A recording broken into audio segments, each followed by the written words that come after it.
Your campsite is fairly simple at the moment. Your tent and bedroll are set in front of the rocks that lead to the portal. That lead to the portal. You have a small fire pit as well. You have a number of traps surrounding your makeshift home, but they are fairly simple and may not do much to deter a demon.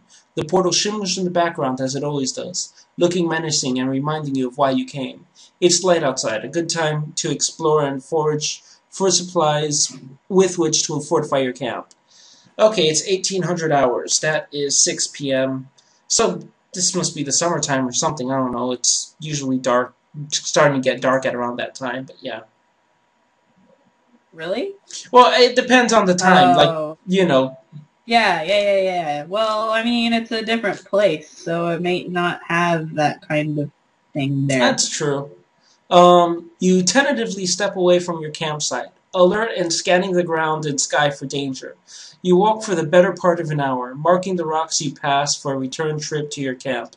It worries you that the portal has an opening on this side, and it was totally unguarded. Wait a second. Why is your campsite in front of you? The portal's glow is clearly visible from inside the tall rock formation. Looking carefully, you see your footprints leaving the opposite side of the camp, then disappearing. You look back the way you came and see the markings vanish before your eyes. The implications boggle your mind as you do your best to mull them over. Distance, direction, and geography seem to have little meaning here, yet your campsite remains exactly as you left it. A few things click into place as you realize you found your way back just as you were mentally picturing the portal. Perhaps memory influences travel here, just like time, distance, and speed would in the real world. This wouldn't help you at finding new places, but at least you can get back to camp quickly. You're determined to stay focused the next time you explore and learn how to traverse this God's forsaken realm. What an asshole to be physics like that. Wait, what? Some kind of notification came on screen, but whatever. But yeah, I guess I don't need to edit that out. Like, if you could do that in real life, like, everybody would just be, like, flashing, like, everywhere. Yes, I suppose.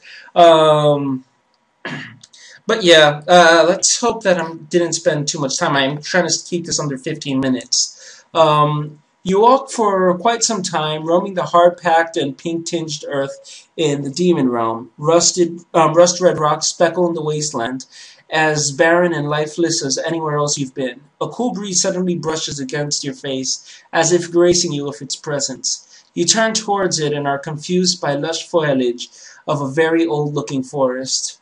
Foliage. Foliage. Okay. You smile as the plants look fairly familiar and non-threatening. Unbidden or unbidden.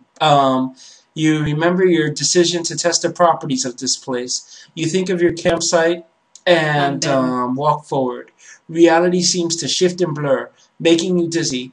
But but after a few minutes, you're back, and sure you'll be able to return to the forest with similar speed. You've discovered the forest.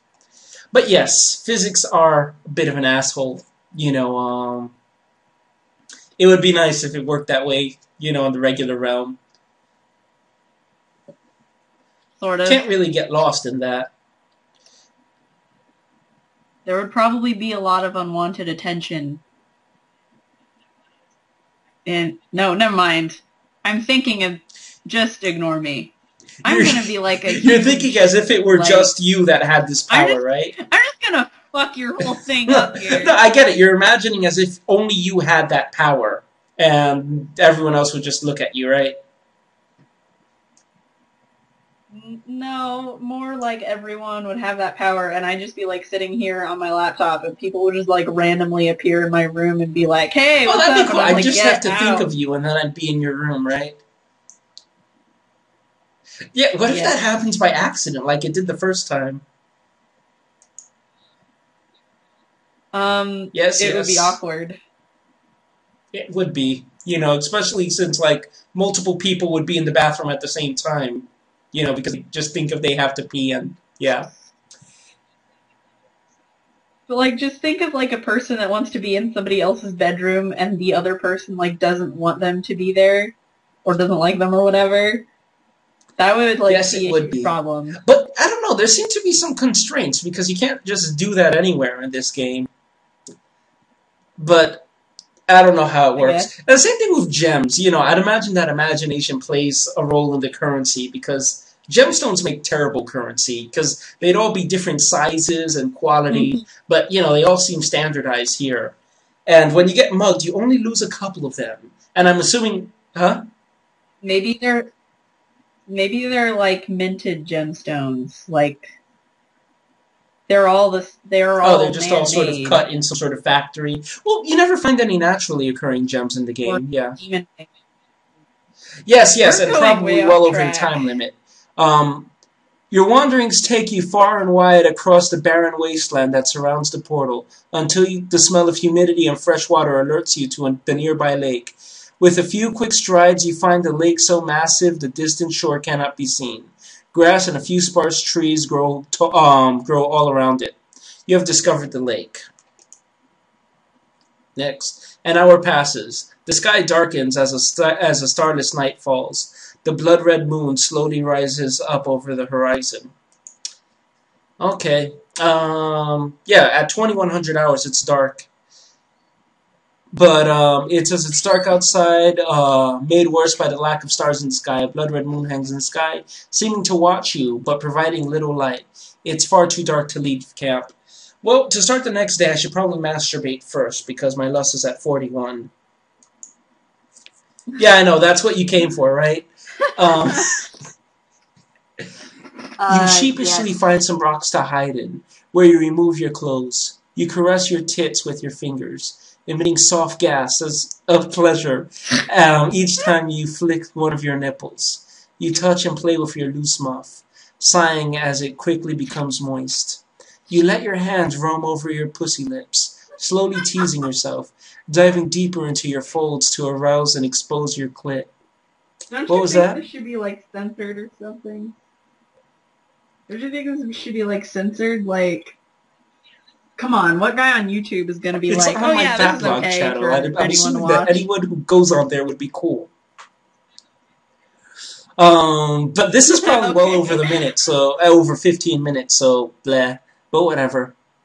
No, it's not your fault. I Alrighty. went off on a random tangent too. But you Yes, stroke it and is. tease around the sensitive little pleasure bud, letting your fingers plumb the depths below. Your horny puss is aching for attention, and you oblige it, dipping your fingers into the moist honey pot and jilling yourself vigorously. Your sex quivers as the pleasure overwhelms you, robbing you of muscle control, your passage rippling and contracting around your fingers. You sigh softly and drift into a quick nap, smelling of sex. Okay. Yeah, so it seems as though, like, at 9 p.m., that's suddenly when the sun goes down, which I guess makes sense for, like, summer.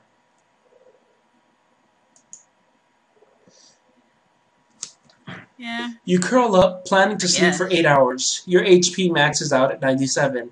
The sky begins to grow brighter as the moon descends over distant mountains, casting a few last ominous shadows before they burn away in the light. Yeah, let's see how long that was. But I hope everyone has a good day.